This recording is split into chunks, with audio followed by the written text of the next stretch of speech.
अस्सलाम वालेकुम दोस्तों, मेरा नाम है असीम शफकत और आप देख रहे हैं हंसी टीवी।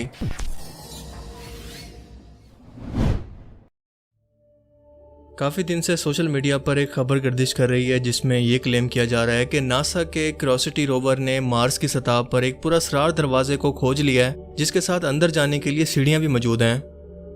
बज़ाहिर देखकर तो बिल्कुल ऐसा ही लगता है कि कोई अनजान मखलूक इस जगह पर आबाद हो सकती है जो कि इंसानों को दावत दे रही है कि वो आकर इनसे मुलाकात करें। पर क्या वाकई ऐसा है? क्योंकि ये कोई पहली बार नहीं है जब मार्स पर दरियाफ्त होने वाली किसी पुरअसरार खोज ने दुनिया के अंदर तहलका मचा दिया हो। 1977 में नासा के वैकिंग 1 स्पेसक्राफ्ट ने इस मशहूर तस्वीर को कैप्चर किया जो कि दुनिया भर के अंदर ज़ेरे बहस रही, और आम पब्लिक तो क्या, कई साइंसदान भी इस बात पर यकीन करते थे कि ये किसी इंसानी चेहरे की तस्वीर है जिसे खुद से यहाँ पर किसी मौजूद एलियन मखलूक ने इंसानों को सिग्नल देने के लिए बनाया है।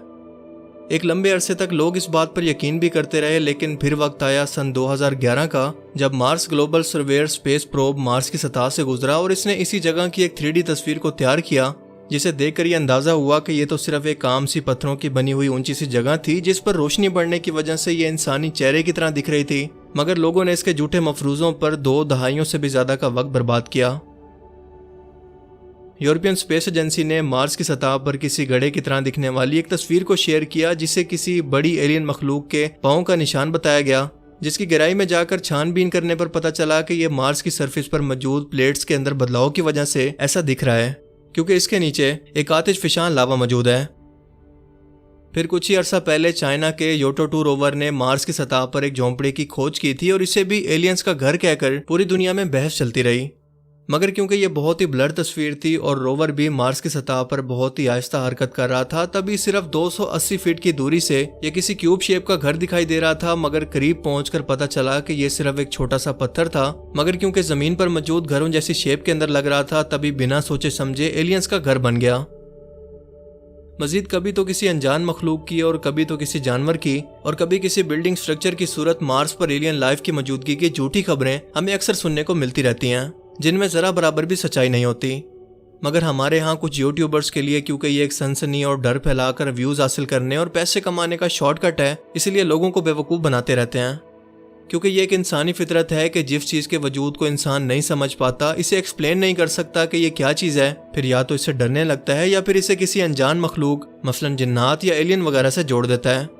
यानी ऐसे लोग आपके डर से फ़ायदा उठाते हैं, आपकी नफ्सियात से फ़ायदा उठाकर खुद तो पैसा कमाते हैं मगर आपको गुमराह करते हैं। हालांकि इन तमाम वाक़यात की एक्सप्लेनेशन या वजाहत बहुत ही आसान होती है। इस केस के अंदर भी कुछ ऐसा ही किया गया है और बहुत सारी कॉन्स्पिरेसी थ्योरीज इसे लेकर बनाई जा रही हैं कि मार्स पर एलियन लाइफ या जिन्नात मौजूद हैं, मगर नासा या साइंटिस्ट इसे दुनिया से छुपा रहे हैं। हालांकि ये तस्वीर भी इन्हीं साइंसदानों की पब्लिश की हुई है और अगर छुपाना होता तो ये पिक्चर सबसे पहले छुपाते, और दूसरा भला इसे छुपा कर इन्हें क्या फ़ायदा होने वाला है। जियोलॉजिस्ट की स्टडी के मुताबिक ये एक नॉर्मल पत्थर के बड़े टुकड़े से टूटकर बनने वाला एक कुदरती स्ट्रक्चर है जो कि नॉर्मल प्रोसेस है। इस तरह के स्ट्रक्चर ज़मीन पर और मार्स पर बनना बिल्कुल एक आम सी बात है। और दूसरी बात कि ये क्रैक इंतहाई जूम किया हुआ है। हालांकि हकीकत में जूम करने पर यह बहुत ही छोटे साइज का है, सिर्फ 30 से 45 यानी 45 सेंटीमीटर तक लंबा। इसकी शेप जमीन पर मौजूद कुदरती दरवाजों से थोड़ी मिलती है, इसीलिए लोग इसे एलियंस के घर से जोड़ रहे हैं। और अगर मौजूद भी हैं तो कैसे कम अकल हैं कि जो कि अभी तक पत्थरों के घरों के अंदर ही रहते हैं, आज तक अपने लिए कोई महल या कोई टेक्नोलॉजी डेवलप नहीं कर सके। जिस पहाड़ी पर यह दरवाजा मौजूद है, इसका साइज एक पैनोरामा इमेज में कुछ इतना सा दिखता है।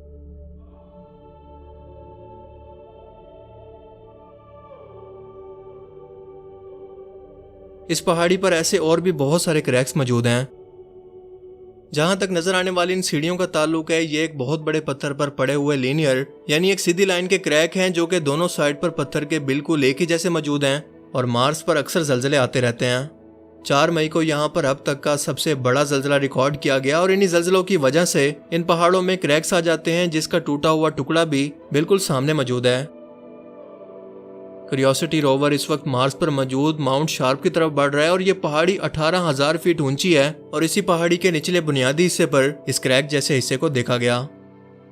ये रोवर एक गाड़ी के साइज के बराबर है, जिसका मकसद मार्स के माहौल और जियोग्राफी को स्टडी करना है और ये भी जानना है कि क्या यहाँ पर कभी कोई ज़हीन मखलूक या कोई जिंदगी कभी मौजूद भी थी या नहीं। اس لیے اس کی مزید آنے والی تصویروں سے ابھی بھی بہت ساری کانسپیرسی تھیوریز مستقبل کے اندر بھی آنے والی ہیں، جیسے کہ ابھی لوگ کہہ رہے ہیں کہ کم از کم اس روور کو اندر گھس کر دیکھنا چاہیے تھا کہ وہاں پر کیا ہے، یا کم از کم دروازہ ہی بجا کر دیکھ لیتا، کیونکہ ایسی پراسرار تصویروں کو ہمیشہ دور سے لیا جاتا ہے، مگر پاس جانے پر وہی رزلٹ نکلتا ہے جو کہ بیوٹی پارلر میں جانے سے پہلے اور بعد میں ہوتا ہے۔ دیکھیں، زمین سے باہر کائنات کے اندر کہیں کوئی زندگی انسانوں کی طرح موجود ہے یا نہیں، اس پر سائنسدانوں کے ساتھ ساتھ علماء کرام میں بھی اختلاف موجود ہے، لیکن ایک بات میں کوئی شک نہیں ہے کہ اگر وہ مخلوق کائنات کے کسی کونے کے اندر موجود بھی ہے تو نہ تو وہ انسانوں کے جیسی ذہین اور سمجھدار ہو سکتی ہے اور نہ ہی ہم کبھی وہاں پر پہنچ سکتے ہیں۔ مگر انسان میں کیونکہ کھوج اور تجسس فطری طور پر موجود ہے، اسی لیے وہ کبھی بھی اس سے باز آنے والا نہیں ہے، کیونکہ اسی تجسس کی وجہ سے ہی اس نے اپنی زندگی کے اندر نئی نئی دریافتیں کر کے سہولیات پیدا کی، اپنے علم کے اندر اضافہ کیا۔ یعنی یہ کھوج کی فطرت ایک اچھی چیز ہے، لیکن مسئلہ یہاں پر ترجیحات کا ہے، اور میرا اعتراض بھی یہی ہے کہ دنیا میں انسان بھوک سے مر رہے ہیں، ان کے پاس کھانے کے لیے کچھ نہیں، لیکن دنیا کے امیر ترین ملک اربوں ڈالر لگا کر مارس، چاند اور خلا میں جانے اور وہاں پر آباد ہونے کی باتیں کر رہے ہیں۔ مشینوں کو بھیج کر خلائی مخلوق کو تلاش کرنا چاہتے ہیں، مگر کس مقصد کے لیے؟ یعنی ایسی بات ہو گئی کہ میرے گھر میں لوگ بھوکے ہوں، لیکن میرے پاس اتنا پیسہ ہو کہ میں اس پیسے سے اپنے گھر کے لوگوں کی مدد کرنے کی بجائے دنیا کی سیر پر نکل جاؤں۔ اگر فرض کریں کہ یہ ایلین مل بھی جائیں تو ان کا فائدہ کیا ہے؟ قرآن کریم میں کئی جگہوں پر ایک سے زیادہ کائناتوں کا ذکر موجود ہے، جس کا اندازہ بھی ہمیں اسی سائنسی کھوج سے ہوا، لیکن کیا وہاں بھی زندگی موجود ہے یا نہیں، یا اس کی شیپ کیسی ہے، ابھی ہمیں اس کا کوئی اندازہ نہیں، یا شاید ابھی یہ جاننے کے لیے ہمیں مزید انتظار کرنا پڑے گا۔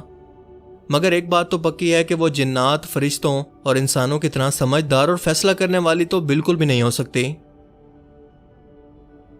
باقی آپ کا اس کے بارے میں کیا خیال ہے؟ اپنی قیمتی رائے کا اظہار کمنٹ سیکشن میں ضرور کریں۔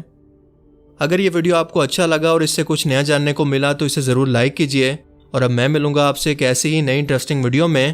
تب تک کے لیے اپنا بہت سا خیال رکھیے گا۔ Thanks for watching this video. اللہ حافظ۔